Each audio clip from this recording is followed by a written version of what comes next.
Kaisar Pedang yang Mengejutkan. Bab 3981 Sebuah Penyelamatan. Menurut Zuolian, Shenwu sedang dalam situasi yang buruk. Jika bukan karena warisan kerajaan Shenwu yang kaya dan kepemimpinan Kaisar Xiao yang baik, maka Shenwu pasti sudah punah. Kerajaan Suci Pusat, keluarga Dewa Racun, Nanzu Wanbu, negara kuno Lulan Beizu, semua jenis kekuatan menyiapkan pasukan untuk menyerbu dunia. Jika permainan catur ini tidak hati-hati, maka akan hancur total. Namun, yang membuat Lin Bai benar-benar marah adalah jiwa. Ketika Lin Bai meninggalkan dunia kuno, dia pernah membuat kesepakatan dengan mereka. Setelah Lin Bai meninggalkan tanah kuno, mereka harus menjaga Shenwu tetap aman setidaknya selama 3 tahun. Meskipun benar bahwa Lin Bai kembali terlambat setahun, menurut Zuolian, tahun kedua setelah Lin Bai pergi, negara Suci Pusat memimpin invasi, dan dalam beberapa tahun berikutnya, invasi menjadi semakin serius. Namun, Man Hun Hui, yang telah membuat kesepakatan dengan Lin Bai, tetap acuh tak acuh.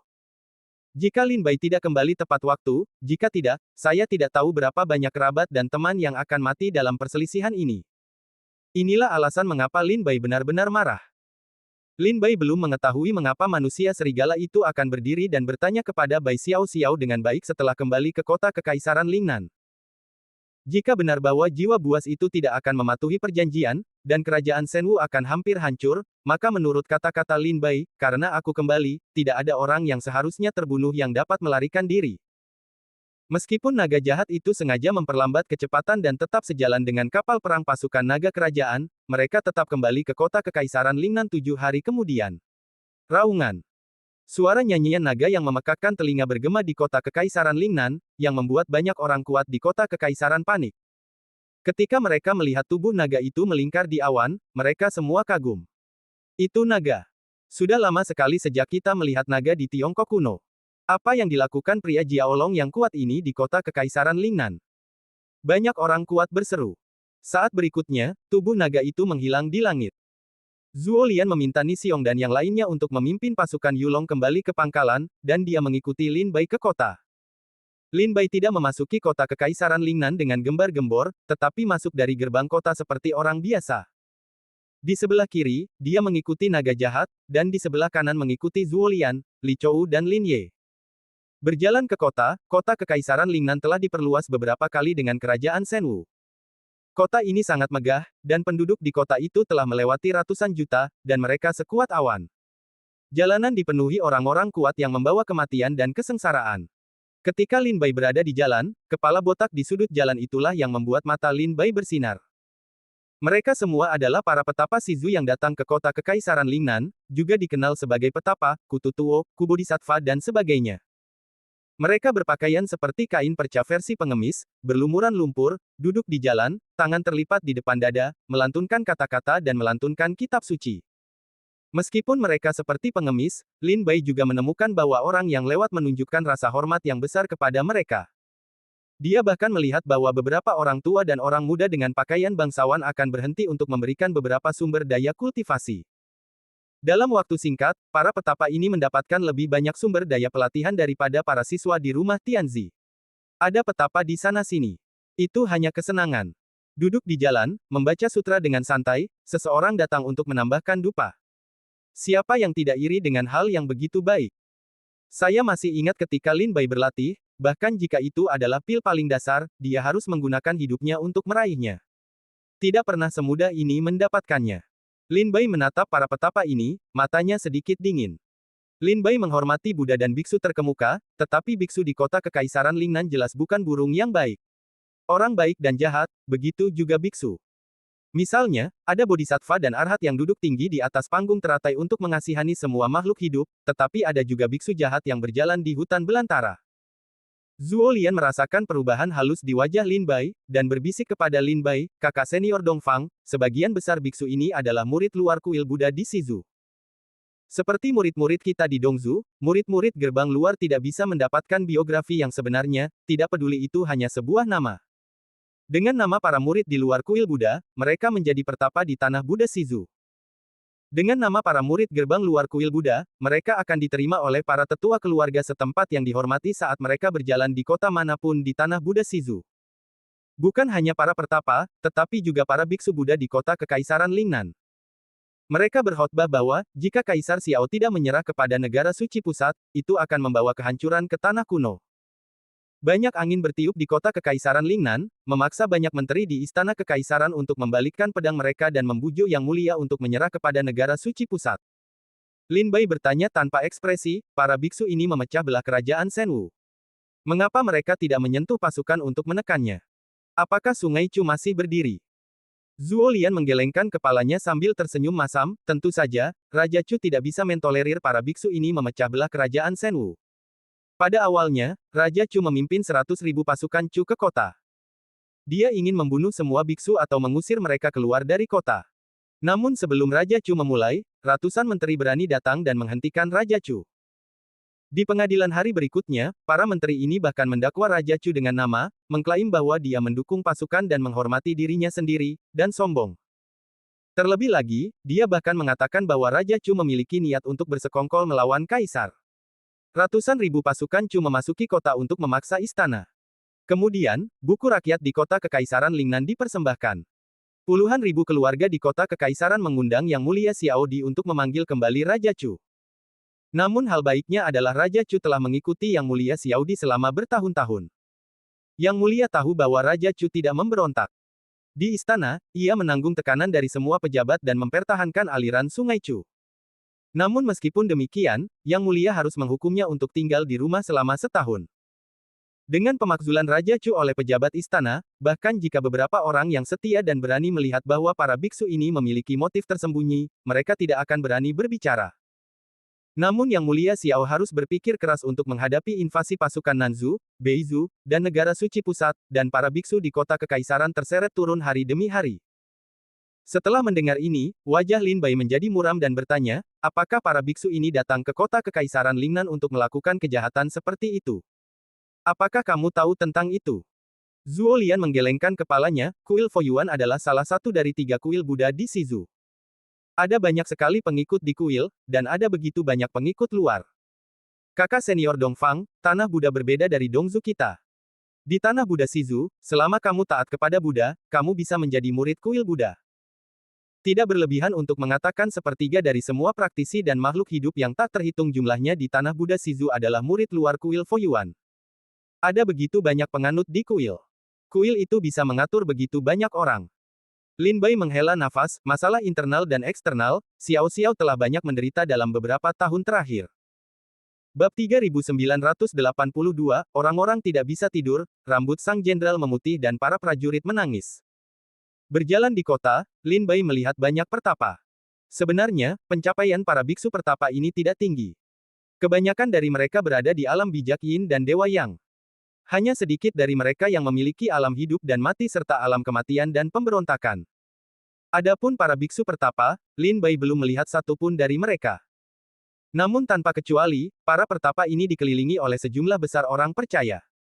Lin Bai bahkan melihat beberapa orang kuat di alam kelahiran dan kematian membungkuk di sekitar seorang biksu pertapa di alam Yin.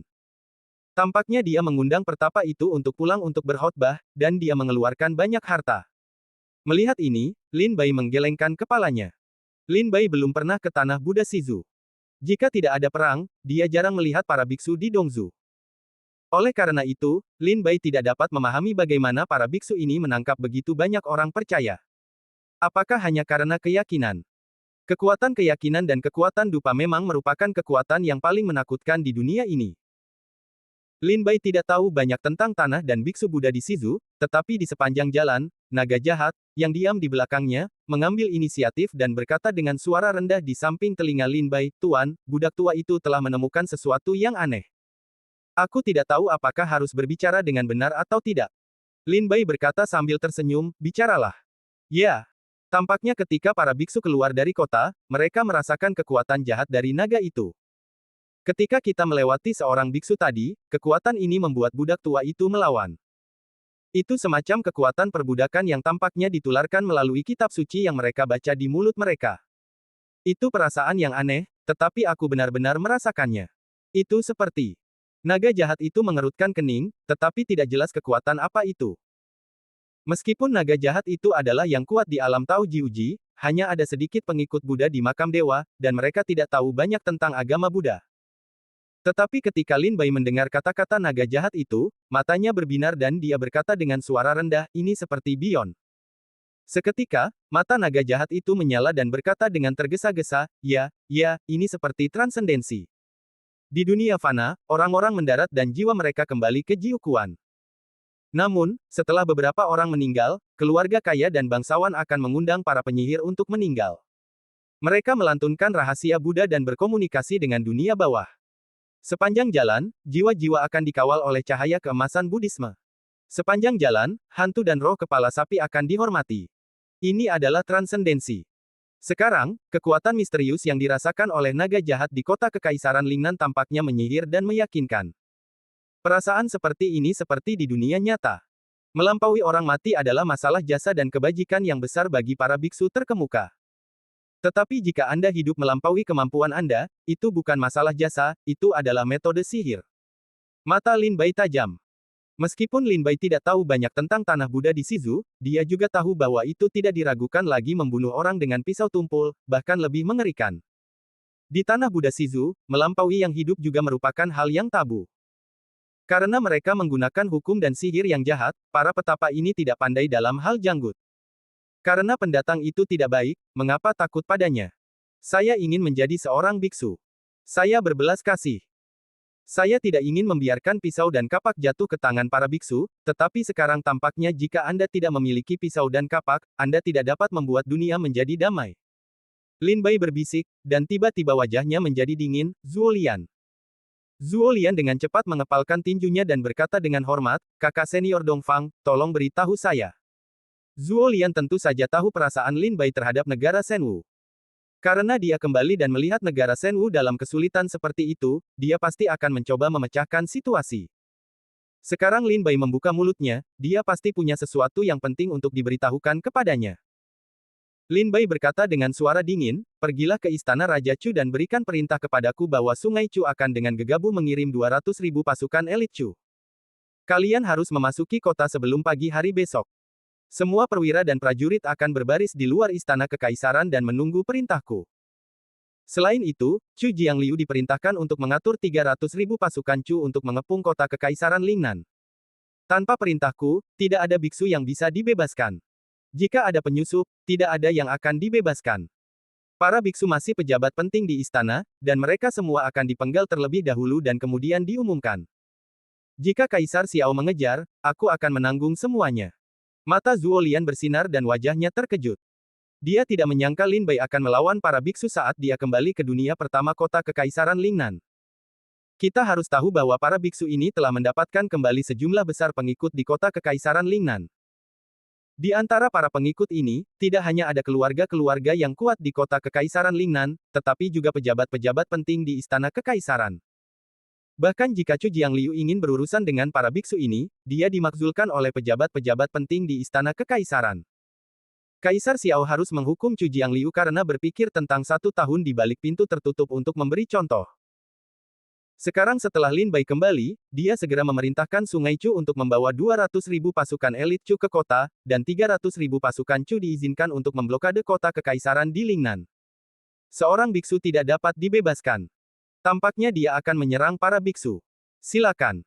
Jika Chu Jiangliu tidak percaya aku kembali, kau bisa memberitahunya 3 kata, Feng Yue Fang, dan dia tentu akan mempercayaimu. Li Chou dan Lin Ye ikut denganku. Lin Bai memberi perintah.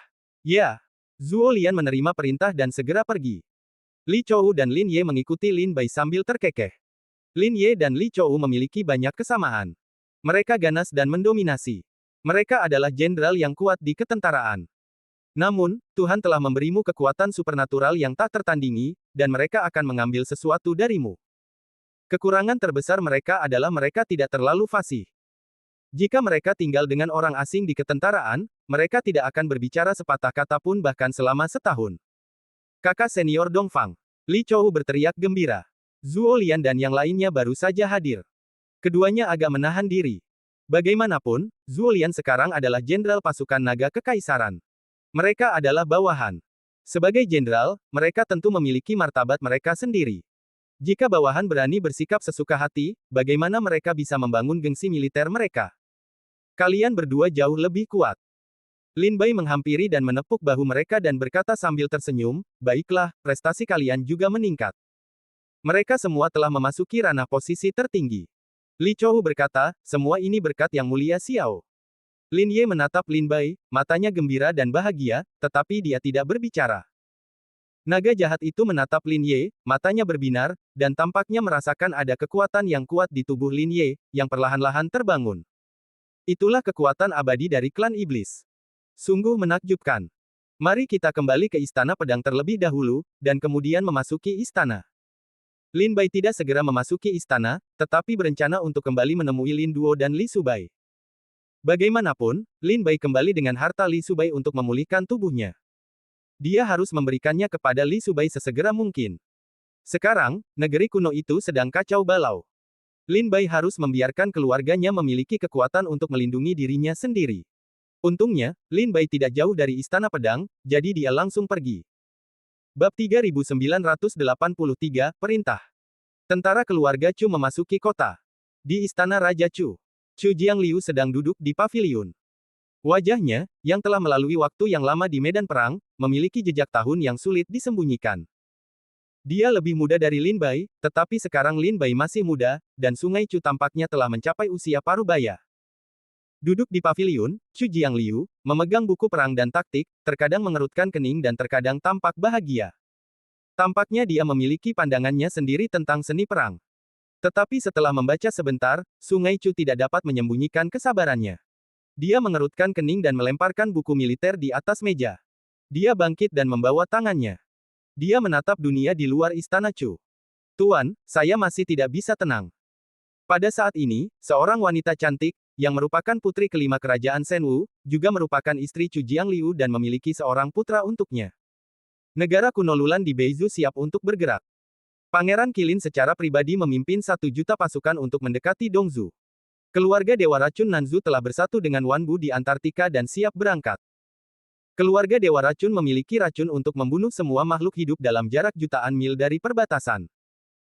Para biksu Shizu berkhotbah di kota Kekaisaran Lingnan, mendapatkan kembali para penganutnya, yang membuat kota Kekaisaran begitu riuh sehingga banyak roh jahat dan orang asing yang berkembang biak.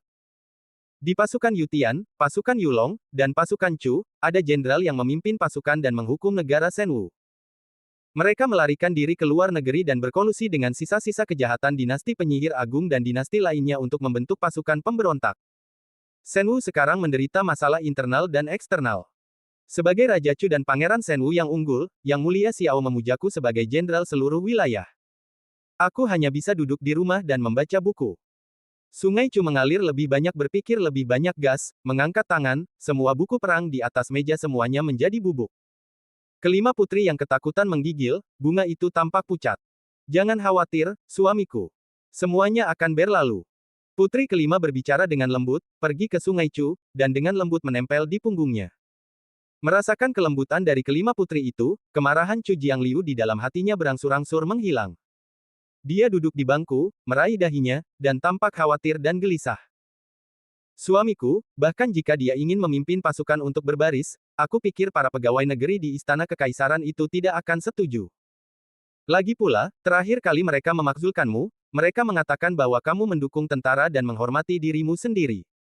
Jika kamu meminta kakak perempuan untuk memimpin tentara untuk berbaris, mereka akan curiga. Lagi pula, dalam situasi hari ini, pasti ada pertimbangannya sendiri untuk mengizinkanmu tinggal di kota Kekaisaran Lingnan. Jangan marah dengan keputusan kakak perempuan. Terkadang, kakak perempuan tidak bisa menahannya." Suara lembut putri kelima menenangkan. Chu River Stream menghela napas, "Lima kecil, kau tahu aku sama sekali tidak punya dendam di hatiku.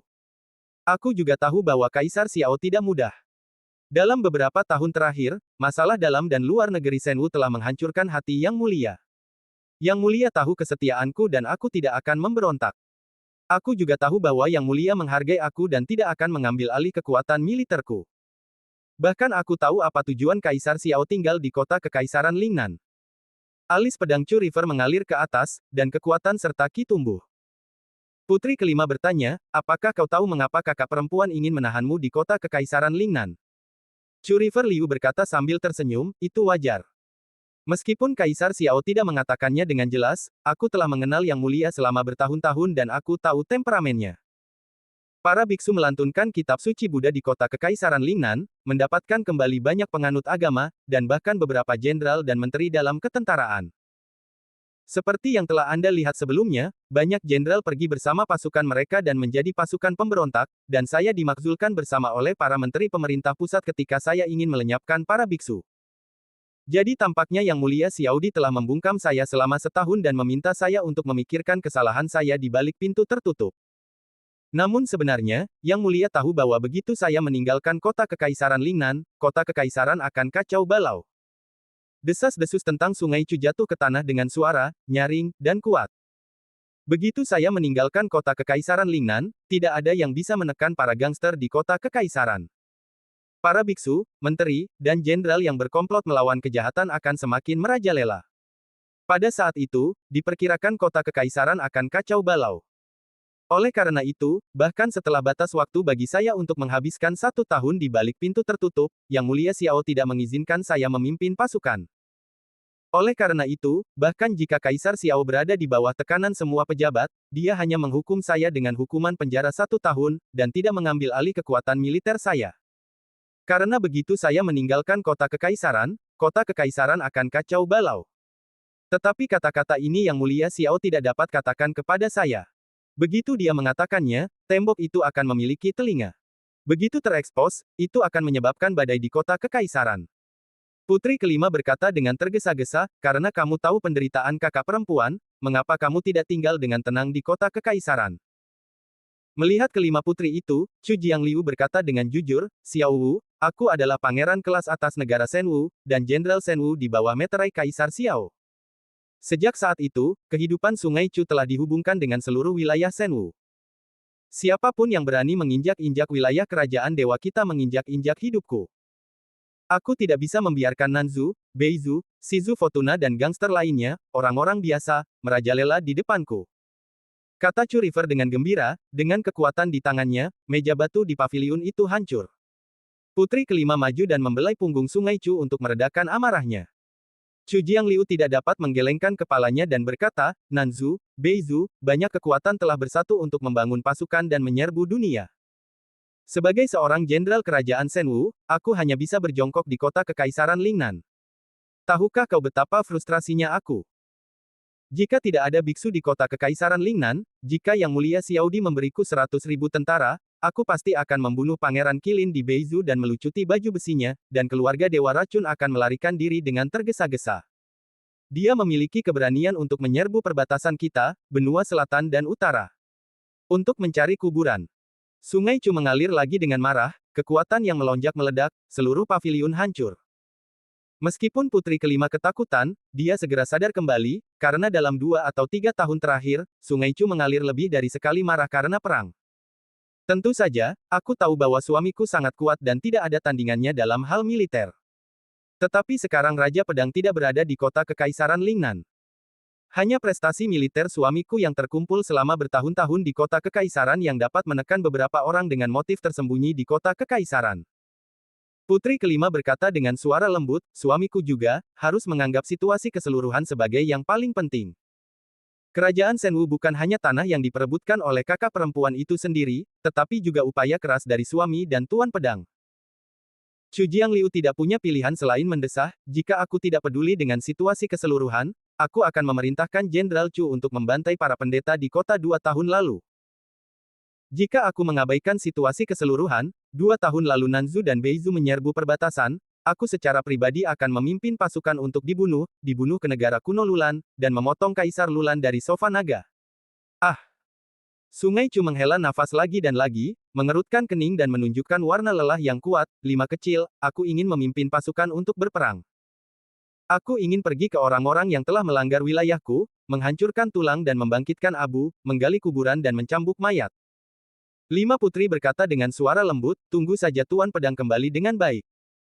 Chu Jiangliu menghela napas, Tuan Pedang dan waktu yang disepakati selama 3 tahun terlambat setahun penuh. Kapan Tuan Pedang akan kembali? Pada saat ini, pengurus rumah tangga dari kediaman Raja Chu datang dengan cepat dan melihat paviliun hancur oleh aliran Sungai Chu. Dia terkejut. Mengetahui bahwa tuannya marah lagi karena perang, dia mengepalkan tinjunya dan berseru, "Tuan, Jenderal Zuolian dari Tentara Kesembilan Tentara Naga Kekaisaran meminta untuk menemuinya lagi, mengatakan bahwa dia memiliki sesuatu yang penting untuk didiskusikan dengannya." Bab 3984 kembali ke Istana Raja Pedang. Tuan, Zuolian, Jenderal dari Pasukan Kesembilan dari Pasukan Naga Kekaisaran, meminta untuk bertemu dengannya lagi dan mengatakan bahwa dia memiliki sesuatu yang penting untuk didiskusikan dengannya. Pengurus rumah tangga berkata dengan hormat dari jauh. Wajah masam Sungai Chu menunjukkan sedikit kegembiraan, dan segera berkata, beberapa bulan yang lalu, atas perintah Kaisar Xiao, Jenderal Zuolian memimpin 100.000 pasukan ke perbatasan untuk melawan Pangeran Kirin. Sekarang dia telah kembali. Tampaknya bahaya perbatasan telah teratasi. Dia pasti datang kepadaku, dan pasti ada sesuatu yang penting. Ayo, silakan. Sungai Chu berteriak dengan penuh semangat. Putri kelima berbisik, suamiku, kalau begitu aku akan pergi dulu. Pada saat ini, sesosok melayang keluar dari paviliun dan berkata sambil tersenyum, kelima putri tidak perlu pergi. Aku tidak perlu menyembunyikan mataku dari orang lain. Chu Jiangliu melambaikan tangan kepada pengurus rumah tangga dan menatap Zuolian. Dia sangat gembira dan berkata, Zuolian, kemarilah dan duduklah, ceritakan padaku sesuatu tentang perbatasan Beizu. Mendengar bahwa ada perang, Sungai Chu tampak segar kembali. Duduk. Zuolian melihat ke paviliun yang hancur menjadi reruntuhan, di mana dia duduk, sepertinya Raja Chu masih marah dengan penolakan Kaisar Xiaodi untuk membiarkanmu memimpin pasukan keluar. Sebenarnya, penolakan Kaisar Xiaodi untuk membiarkan Sungai Chu mengalir memimpin pasukan untuk berbaris sebenarnya adalah sandiwara yang dimainkan oleh Yang Mulia Xiaodi dan Chu Jiangliu. Namun sandiwara ini hanya dapat dipahami oleh Chu Jiangliu dan Yang Mulia Xiaodi. Di satu sisi, Kaisar Xiao tampaknya mendengarkan nasihat para menteri di Istana Kekaisaran. Dia berpikir bahwa Sungai Chu mendukung para prajurit dan memiliki harga diri. Dia tidak membiarkan Sungai Chu memimpin pasukan untuk keluar. Itu membuat Kaisar merasa bahwa Yang Mulia dan Sungai Chu berselisih satu sama lain. Hanya ketika Yang Mulia dan Sungai Chu mengalir dengan terang dan gelap, mereka dapat memenangkan 100 pertempuran. Di sisi lain, Chu Jiangliu telah menduga bahwa Kaisar Xiao memintanya untuk tinggal di kota kekaisaran untuk menekan para gangster di dalam dan luar negeri. Sungai Chu menggelengkan kepalanya, sekarang seluruh wilayah dalam kekacauan, bagaimana saya bisa duduk dengan tenang? Zuolian berkata sambil tersenyum, memang benar bahwa Raja Chu adalah pangeran yang lebih tinggi dan seorang jenderal negara Shenwu. Sekarang wilayah negara Shenwu telah berulang kali ditantang. Jika Raja Chu tidak memiliki kemarahan, saya pikir itu tidak pantas. Chu Jiangliu berkata sambil tersenyum pahit, sekarang Kaisar Xiaodi tidak mengizinkan saya memimpin pasukan untuk keluar, jadi saya hanya bisa duduk di rumah dan sakit kepala. Zuolian tertawa, Tuan Chu, saya datang ke tempat yang tepat hari ini. Aku telah membawa obat yang mujarab untuk Raja Chu agar sakit kepalanya bisa disembuhkan. Oh, benarkah? Chu Jiangliu sangat gembira dan bertanya dengan tergesa-gesa, Saudara Zuolian, cepatlah beritahu aku. Putri kelima melihat wajah gembira Chu Jiangliu, menutup mulutnya dan berkata sambil tersenyum, Saudara Zuolian, cepatlah beritahu aku. Hanya ketika Raja Chu mendengar berita perang, sakit kepalanya baru bisa sembuh. Ketika Zuolian tertawa, wajahnya tiba-tiba menjadi serius. Dia berkata kepada Sungai Chu memerintahkanmu untuk segera memobilisasi pasukan Chu dan memimpin 200.000 pasukan elit Chu ke kota. Kalian harus berkumpul di luar istana kekaisaran sebelum dini hari besok.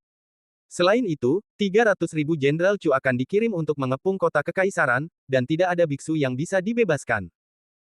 Jika ada yang menerobos tanpa izin, dimanapun pejabat itu berada, dia akan dibunuh terlebih dahulu dan kemudian dilaporkan. Ketika Chu Jiangliu mendengar ini, dia langsung berdiri dengan wajah muram, 200.000 pasukan keluarga Chu memasuki kota, 300.000 jenderal Chu mengepung kota, Zuolian, siapa yang kau panggil? Apakah ini perintah dari Kaisar Xiao? Tahukah kau?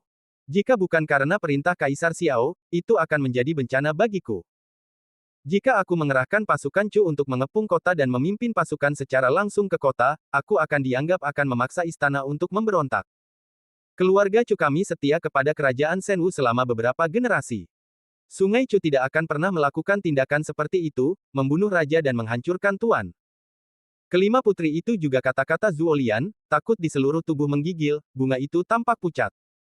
Namun, Zuolian berkata sambil tersenyum, Tuan Chu, karena aku datang untuk memberi perintah, sebaiknya kau mengirim pasukan.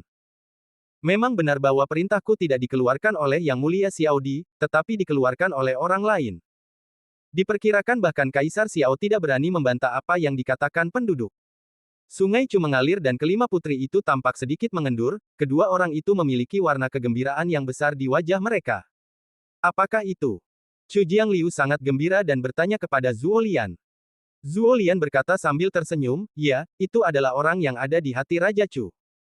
Orang yang memerintahkan perintah itu adalah menantu Kaisar Negara Shenwu, Raja Pedang Besi dan Darah, dan Lin Bai. Tuan Pedang, kembalilah. Wajah Chu Jiangliu tampak gembira, Zuo Lian, kamu tidak datang untuk menipuku, kan? Zuo Lian berkata sambil tersenyum, apakah kamu tidak melihat seseorang menunggangi naga tadi? Naga yang baru saja muncul di atas kota Kekaisaran Lingnan adalah tunggangan Tuan Pedang. Jika Tuan Chu tidak mempercayainya, dia dapat mengirim seseorang untuk memeriksa Tuan Pedang dan istana.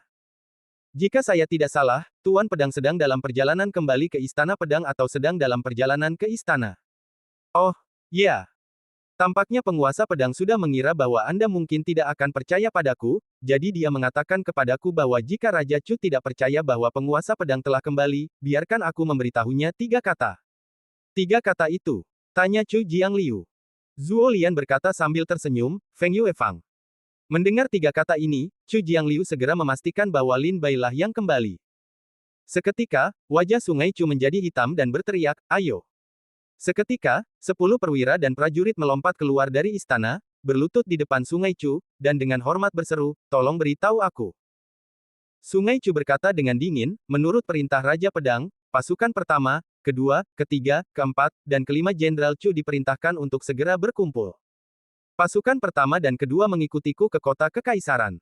Pasukan ketiga, keempat, dan kelima mengepung kota Kekaisaran Lingnan. Tidak ada biksu yang diizinkan pergi. Siapapun yang mengganggu akan dibunuh. Ya. Setelah beberapa perwira dan prajurit menerima perintah, mereka segera mengirim perintah. Pasukan Chu yang ditempatkan di luar kota dengan cepat berkumpul. Ketika Zuo Lian mendengar perintah dari Sungai Chu, dia segera menenangkan hatinya dan bertanya dengan rasa ingin tahu, Tuan Chu, saya berani bertanya mengapa Tuan Pedang begitu percaya. Selama saya mengucapkan 3 kata Feng Yue Fang, Tuan Chu akan mempercayai kata-kata Zuo. Wajah tua Chu Jiangliu menjadi hitam, dan dia menundukkan kepalanya dengan sedikit malu. Dia melirik kelima putri yang marah di sampingnya. Saat ini, kelima putri itu diam-diam mengepalkan tinjunya, dan membenci giginya yang gatal. Dia menatap aliran Sungai Chu, berharap dia akan menelanjangi dan menjepit sungai. Apakah kamu ingin tahu? Kata putri kelima, menggertakkan giginya ke arah Zuo Lian. Zuo Lian tertegun dan melihat kelima putri yang marah. Untuk sesaat, dia ragu-ragu, dua Tuan Chu, saya ingin tahu. Atau kamu tidak ingin tahu? Chu Jiangliu menundukkan kepalanya dan menggelengkan kepalanya dengan senyum pahit. Putri kelima melotot dan meraung, ketika Raja Chu belum mewarisi tahta, ketika Tuan Pedang masih menjadi menantunya, Tuan Pedang mengalahkan musuh.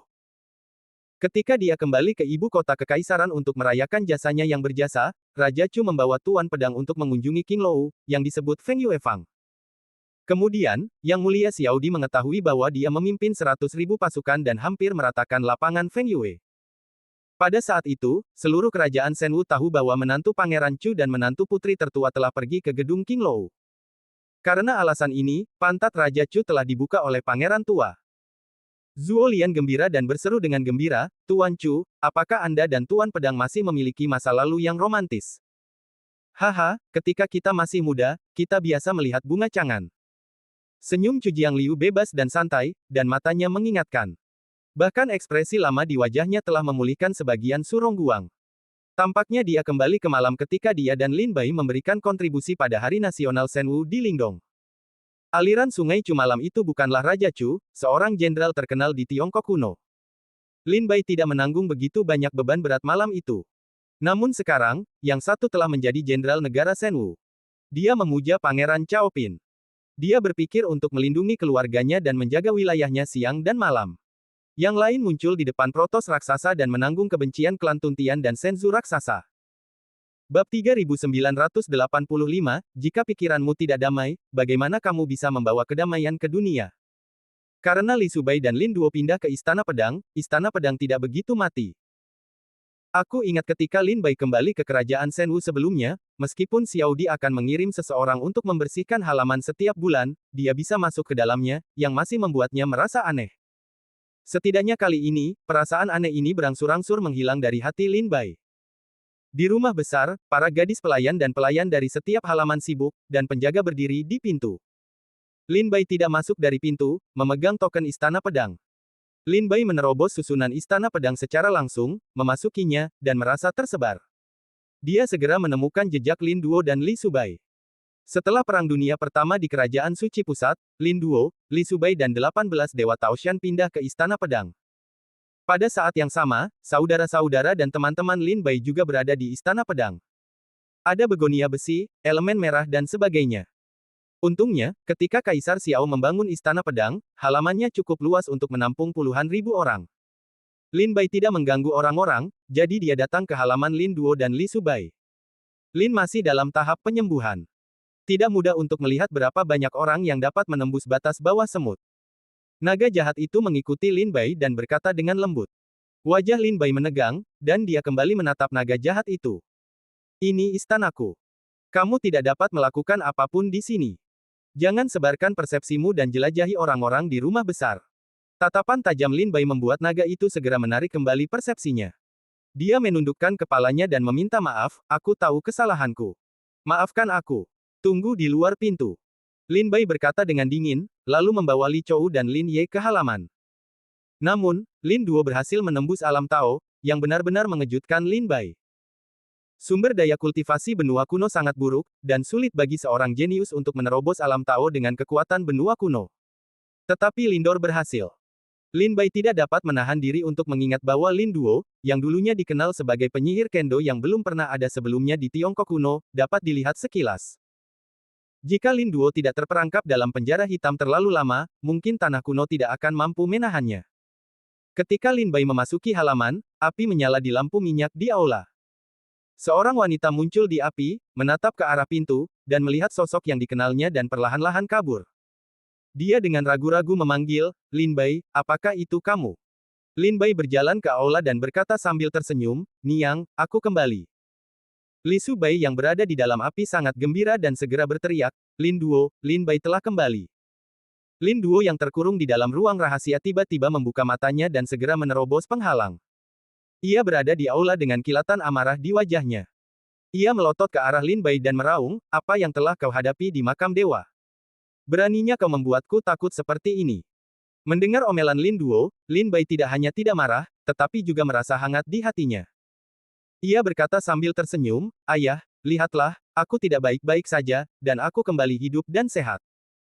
Li Subai yang berada di dalam api merasa khawatir, kau begitu cemas sehingga kami semua ingin segera pergi ke makam dewa untuk menemukanmu. Ayahmu bahkan lebih tertutup sepanjang malam untuk menerobos alam Tao dan segera pergi ke makam dewa untuk mencarimu. Lin Bai menatap Lin Duo yang sedang marah.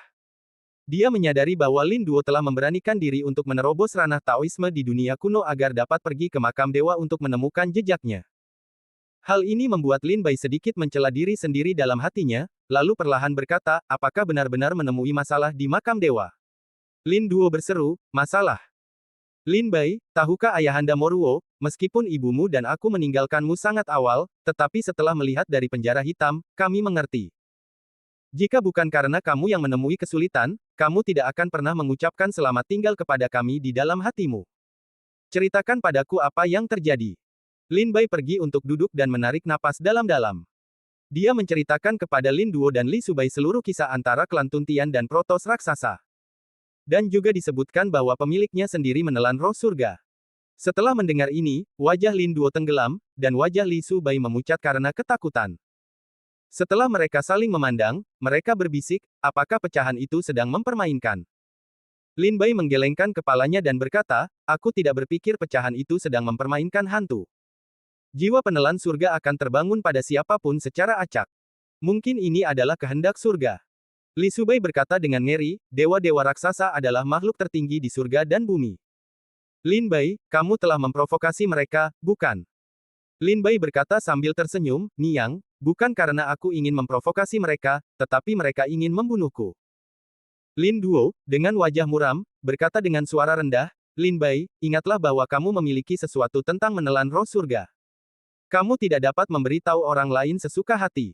Berapa banyak orang yang tahu tentang itu sekarang di tanah kuno? Jika kamu tidak dapat diandalkan, ayahmu dapat membantumu menyelesaikannya. Lin Bai berkata sambil tersenyum, Bai Xiao Xiao, Zhao Yue, Jian Ruohan, Yin Jiuling dan yang lainnya semua tahu itu, ayah, jangan khawatir. Ini masalah yang sangat penting, dan aku tidak akan menceritakannya kepada orang lain sesuka hati. Jangan bicarakan itu. Aku menemukan harta karun untuk merombak tubuh dari makam dewa. Niang, apakah kamu menyukai roh langit dan bumi, atau obat ajaib? Lin Bai memberikan semua janin roh langit dan bumi dan ramuan ajaib untuk membentuk kembali tubuh dari makam dewa langit kepada Li Subai agar dia dapat memilihnya. Lin Duo dan Li Subai masih khawatir tentang Lin Bai karena urusan protos raksasa.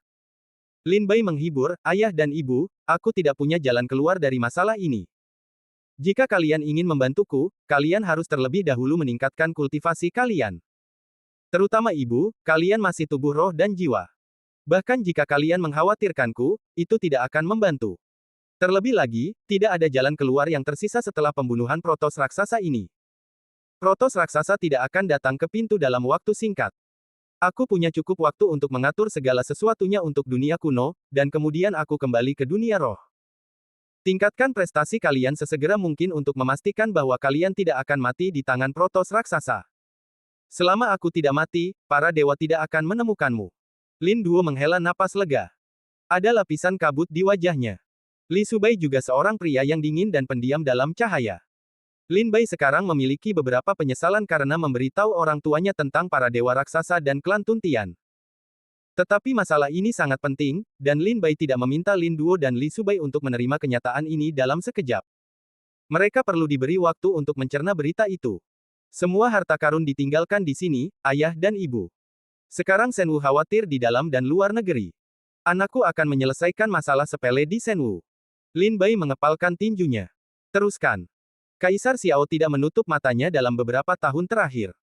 Tidak mudah untuk mempertahankan kekaisaran sebesar itu dengan masalah internal dan eksternal. Kata Lindor, dengan wajah muram. Lin Bai mengangguk dan berbalik untuk berjalan keluar dari Istana Pedang. Adapun 18 abadi Taoshan, Huqi, Tidan, Su Xianmei dan yang lainnya, Lin Bai tidak terburu-buru untuk menemuinya.